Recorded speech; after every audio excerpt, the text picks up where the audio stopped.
बाबा बालकनाथ जी हिंदू आराध्य हैं, जिनको उत्तर भारतीय राज्य हिमाचल प्रदेश, पंजाब, दिल्ली में बहुत श्रद्धा से पूजा जाता है। इनके पूजनीय स्थल को दयोट सिद्ध के नाम से जाना जाता है। ये मंदिर हिमाचल प्रदेश के हमीरपुर जिले के चकमोह गांव की पहाड़ी के उच्च शिखर में स्थित है। मंदिर में पहाड़ी के बीच एक प्राकृतिक गुफा है। ऐसी मान्यता है कि यही स्थान बाबा जी का आवासीय स्थान था। मंदिर में बाबा जी की एक मूर्ति स्थित है। भक्तगण बाबा जी की वेदी में रोट चढ़ाते हैं। रोट को आटे और चीनी या गुड़ को घी में मिलाकर बनाया जाता है। यहाँ पर बाबा जी को बकरा भी चढ़ाया जाता है, जो कि उनके प्रेम का प्रतीक है। यहाँ पर बकरे की बलि नहीं चढ़ाई जाती, बल्कि उनका पालन पोषण करा जाता है। बाबा जी की गुफा में महिलाओं के प्रवेश पर प्रतिबंध है, लेकिन उनके दर्शन के लिए गुफा के बिल्कुल सामने एक ऊंचा चबूतरा बनाया गया है, जहां से महिलाएं उनके दूर से दर्शन कर सकती हैं। मंदिर से करीब 6 किलोमीटर आगे एक स्थान शाहतलाई स्थित है। ऐसी मान्यता है कि इसी जगह बाबा जी ध्यान योग किया करते थे। बाबा बालकनाथ जी की कहानी बाबा बालकनाथ अमर कथा में पढ़ी जा सकती है। ऐसी मान्यता है कि बाबा जी का जन्म सभी युगों में हुआ, जैसे कि सतयुग, त्रेता युग, द्वापर युग और वर्तमान में कलयुग, और हर एक युग में उनको अलग अलग नाम से जाना गया। जैसे सतयुग में स्कंद, त्रेता युग में कौल और द्वापर युग में महाकौल के नाम से जाने गए। अपने हर अवतार में उन्होंने गरीबों एवं निस्सहायों की सहायता करके उनके दुख, दर्द और तकलीफों का नाश किया। हर एक जन्म में ये शिव के बड़े भक्त कहलाए। द्वापर युग में महाकौल जिस समय कैलाश पर्वत जा रहे थे, जाते हुए रास्ते में उनकी मुलाकात एक वृद्ध स्त्री से हुई। उसने बाबा जी से गंतव्य में जाने का अभिप्राय पूछा। वृद्ध स्त्री को जब बाबा जी की इच्छा का पता चला कि वो भगवान शिव से मिलने जा रहे हैं, तो उसने उन्हें मानसरोवर नदी के किनारे तपस्या करने की सलाह दी, और माता पार्वती, जो कि मानसरोवर नदी में अक्सर स्नान के लिए आया करती थी, उनसे उन तक पहुंचने का उपाय पूछने के लिए कहा।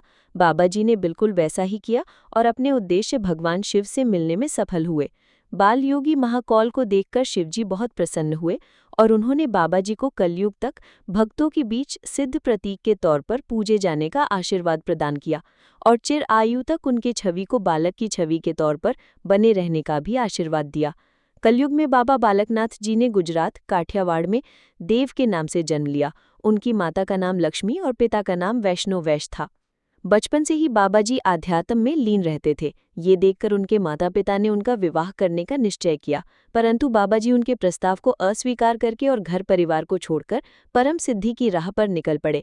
और एक दिन जूनागढ़ की गिरनार पहाड़ी में उनका सामना स्वामी दत्तात्रेय से हुआ, और यहीं पर बाबा जी ने स्वामी दत्तात्रेय से सिद्ध की बुनियादी शिक्षा ग्रहण करी और सिद्ध बने। तभी से उन्हें बाबा बालकनाथ जी कहा जाने लगा। बाबा जी के 2 पृथक साक्ष्य अभी भी उपलब्ध हैं, जो कि उनकी उपस्थिति के अभी भी प्रमाण हैं, जिनमें से एक है गरुण का पेड़। ये पेड़ अभी भी शाहतलाई में मौजूद है। इसी पेड़ के नीचे बाबा जी तपस्या किया करते थे। दूसरा प्रमाण एक पुराना पुलिस स्टेशन है, जो कि बड़सर में स्थित है, जहां पर उन गायों को रखा गया था जिन्होंने सभी खेतों की फसल खराब कर दी थी। जिसकी कहानी इस तरह से है कि एक महिला, जिसका नाम रत्नो था, उसने बाबा जी को अपनी गायों की रखवाली के लिए रखा था, जिसके बदले में रत्नो बाबा जी को रोटी और लस्सी खाने को देती थी। ऐसी मान्यता है कि बाबा जी अपनी तपस्या में इतने लीन रहती थे कि रत्नो द्वारा दी गई रोटी और लस्सी खाना याद ही नहीं रहता था। एक बार जब रत्नो बाबा जी की आलोचना कर रही थी कि वो गायों का ठीक से ख्याल नहीं रखते, जबकि रत्नो बाबा जी के खाने पीने का खूब ध्यान रखती हैं। रत्नो का इतना ही कहना था कि बाबा जी ने पेड़ के तने से रोटी और जमीन से लस्सी को उत्पन्न कर दिया। बाबा जी ने सारी उम्र ब्रह्मचर्य का पालन किया, और इसी बात को ध्यान में रखते हुए उनकी महिला भक्त गर्भ गुफा में प्रवेश नहीं करती, जो कि प्राकृतिक गुफा में स्थित है। उसके बाद बाबा बालकनाथ जी से राजस्थान के नागौर जिले के गोटन के पास हरसोलाव गांव में तपस्या करते हुए अंतर्ध्यान हो गए थे। उसके बाद उनकी वहां पर जीवित समाधि बनाई थी। आज इस कलयुग में इस गांव में इनके दर्शन करने के लिए दूर दूर शहर से श्रद्धालु आते हैं, और इस मंदिर के पुजारी कालूनाथ जी में हर सप्ताह के सोमवार को बालकनाथ जी का भाव आता है, और इस कलयुग में हर दुखी श्रद्धालु का दुख दूर करते हैं।